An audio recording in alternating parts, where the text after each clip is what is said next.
Hey everybody, get your aluminum foil hats out. The housing market crash is coming. That's right, I used to be a housing adjustment guy or a housing market shift guy. That's going out the door. We are now housing market crash gang here. If you don't like it, get out. The Department of Housing and Urban Development, or HUD, just announced that they're going to extend the moratorium for foreclosures and evictions until 2022. So now, if you have forbearance or you're going to apply for it for the first time for your mortgage, you now have until February to request it again, and you can be granted up to another year of forbearance. So meaning you maybe don't have to make a monthly payment if you're in 2021. If you're an FHA loan, granted, Fannie Mae, Freddie Mac, who are serviced conventional, have not said anything, but if history repeats itself, they will follow suit. So instead of trying to find a solution to try to ease the huge impact these evictions and these foreclosures, or potentially just people now having to pay their forbearance payments back, government just decided to say, you know what, let's push that another 12 months. Hey, there's a leak on your roof right now. It's dripping. Hey, it's starting to bubble. What does the government do? Just leave it. We'll worry about it 12 months from now. All right, I'm a little more calm now. I got my real estate Chad vibe going. So let's talk about this, okay? Because I think everybody knew, or at least most people knew, that come 2021, when things were going to start being due, there was going to be an adjustment. There was going to be probably 3 or 4 categories. One group of people were like, hey, I've been saving all my money. Forbearance payments, here you go, mortgage companies, have all your money. Thank you for giving me those months to not pay my payment. How much percentage of people do you think that is? There's also going to be another group that says, crap, I don't have enough money to pay you back, bank, but you know what? I have a ton of equity in this house. Let me sell it, get you paid, and guess what? I'll make a little money on the side for myself too. And the third category was going to be people that they just couldn't pay, nor do they have equity, or they have the ability to sell their house. So, and after 3 to 6 months of, sheriffs and all that foreclosure process, it would have been as a brand new foreclosed listing 6 months to 8 months from now, depending on how long your county and state takes. A lot of people thought that a lot of people were going to be the third option, and there was going to be this huge crash, and there's going to be a supreme amount of listings hitting the market, and the demand would not be enough to meet it, and values would start dropping. I personally thought there was going to be a huge amount of people that aren't able to pay, but I feel like a lot of them would have just sold their house. And the percentage that didn't want to sell, they would have figured out some kind of mortgage payback solution with their banks. Because here's the thing, when you own your house, and let's say your taxes or your insurance went up severely within the past year, you get a letter in the mail from the mortgage company saying, hey bro, there's actually $1,000 difference that we didn't calculate, and because your taxes went up, so sorry. What we can do is you can pay us all up front, or we can add like another $100 to $300 on your monthly payments until it's paid off. What works for you? I think a lot of people would have taken some kind of option like that for the forbearance prepayments and been able to hold on to their house for the foreseeable future at least, and just pay an increased amount of monthly payments, especially with the refinancing happening right now. They already lowered their payments significantly, so I'm sure they had the ability and capital to make up those extra $200 to $300 or even $500 they were going to be paying back extra a month. This was going to take some creative solutions, right? This is going to take some kind of hard work, not only from the government, but the banks and everyone involved, right?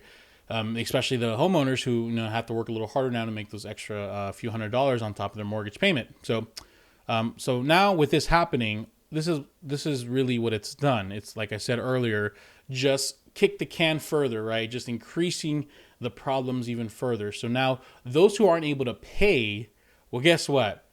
Their life isn't going to change within 12 months. They're not going to just miraculously figure out a way to start saving more money, get a higher paying job, or whatever. I don't care if there's a vaccine or not. Things aren't just going to change magically. If someone had a $1,200 payment and maybe they already took forbearance for a few months, so maybe they already owe like $5 or $6K, and they take an additional 12 months, that additional 12 months is going to add a $14,400 extra on what they owe. So they could potentially be owing up to $20,000 above the market. $20,000 is a lot of money. Please quote me on that. That's the smartest thing I've ever said. And if you want to break that down in 12-month period, like you want to pay that back within a year, that's 16,666. Coincidence? 666? The mark of the beast? What happened in 2008 to 2010, granted, I was in high school, I wasn't there, but what I've heard is a lot of people bought houses with adjustable rate mortgages And as the teaser rate expired, their monthly payments just exploded. In some cases, people even reported their payment doubled. Well, if their payment was 12 to 1400 smackaroos, guess what, folks? That's double. That is doubling their monthly payment. The same thing that happened previously. Once again, it probably still would have been pretty bad if, come the next month or two, that how the original plan was. But let's say somebody only owed $10,000. That's on another extra $833 a month. That's a lot doable, a lot more doable than freaking $1,600. And more importantly, if it's only $800, maybe the bank could have been like, you know what, pay us back within a 3-year period instead of a year period, or something along those terms. Here's something else that people don't talk about. Guess what? When you pay your mortgage payment, there's principal, interest, taxes, and hazard insurance. You're not paying that. If you are taking a forbearance, you're not paying anything. Property taxes are still due, guys. You still got to pay your taxes. And sure, there are a lot of counties and states saying, oh, we're delaying that or whatever, of some sorts. But someone has to make this payment, or everybody's hazard insurance is going to start being canceled because they're not paying it. Now, God forbid there's some kind of natural disaster or there's some kind of emergency that happens in your house.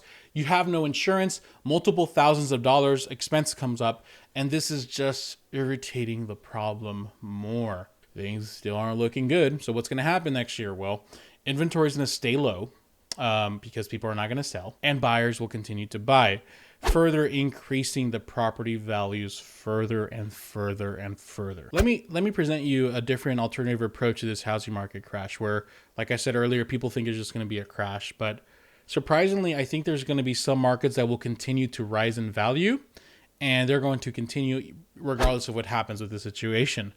However, there's going to be certain markets, not even in the same market, but a certain demographic of people that are going to be affected in a very negative way. If I pick a specific neighborhood where a lot of first-time homebuyers buy, that's a suburb in the Phoenix, Arizona area, in 2019 at this time of year, you could buy a house there between $207,000 to even $236,000 and $240,000. Do you want to take a gamble and guess how much it costs to buy a house this time of year, only 12 months later, when, remember, house values only go up 3 to 5%. So in theory, that should only be like 220 to 250-ish. Just take a guess. I want you to write it down and take a guess right now. The price range in this area now is between 268 to 280. There are specific neighborhoods that serve for first-time home buyers, people who are looking to get started. Maybe it's a couple who have a very starting job or starting positions. Maybe it's a single person who makes okay money. Whatever the case may be, there's always been a market for those people. And there's neighborhoods such as this one where you could buy a decent house and be okay. Your payment would be a $220,000 to $240,000, maybe $1,000 to $1,200 a month. And in this kind of market, the only people that were not able to buy were the extremely poor. People who are barely getting by, making a very low minimum wage or are well on the poverty line. Or people that maybe made some mistakes with their credit and they had very extremely low credit, a huge amount of debt. So the buyer pool was pretty large, and the buyer pool who couldn't buy was pretty minor. And it made sense, right? If people like this shouldn't be buying a home anyways. In Arizona, the median household income this year was $59,246. Divide that by 12, it's $4,937. Multiply that by 0.50. If you don't know what I'm doing right now, you should probably watch this video after I'm done so you can learn how to calculate your mortgage payment. Let's say these people had about $500 of debt. So in this case, they would max qualify up to like almost $2,000. But let's say they're being a lot smarter and they're buying like within 35 or 30% of their budget. These people realistically for their budget could qualify up to like $1,400, $1,500. If they wanted to push their means, they could go all the way to $2,000, but then they would be house poor, not very good position. $1,400 right now could buy that house that we're talking about in this market.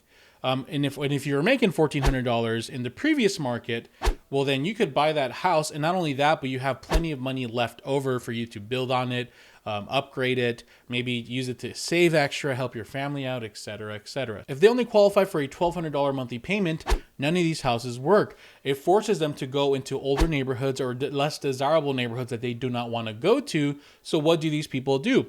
They decide to rent. So instead of this side only being low income or people with really bad credit, and this side just being general people that make okay funds and have okay credit, now we're having a huge increase of people who realistically could have bought, but they can't, and a decrease of people that can buy. My prediction, 2021, this is going to continue to increase. 30% of your gross monthly income is still kind of pushing it, but it's a little smarter than 50%.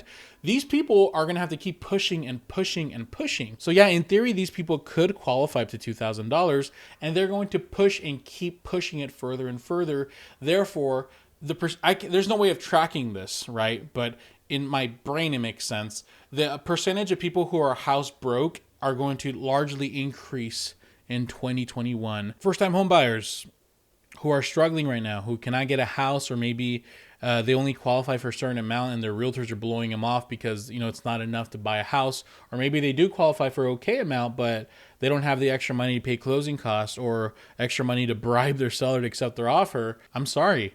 It's going to continue to stay difficult for you this next year. I wish there would have been some kind of relief, but unfortunately it just got pushed back another 12 months. I have no idea what's going to happen in 2022, but all I know is this has aggravated it a lot further. I really wish there would have been another approach to this other than freaking throwing us 600 bones and freaking doing this. There should have been a better effort. And of course, I mean, why am I surprised? Of course, they couldn't figure something out. So I could dedicate this last part of my video to explain what kind of buyer should be buying right now, but I already made a great video about this. So please just watch that if you're trying to wonder if you should buy or not buy right now. All right, so housing bubble boys. I guess I'm part of your gang.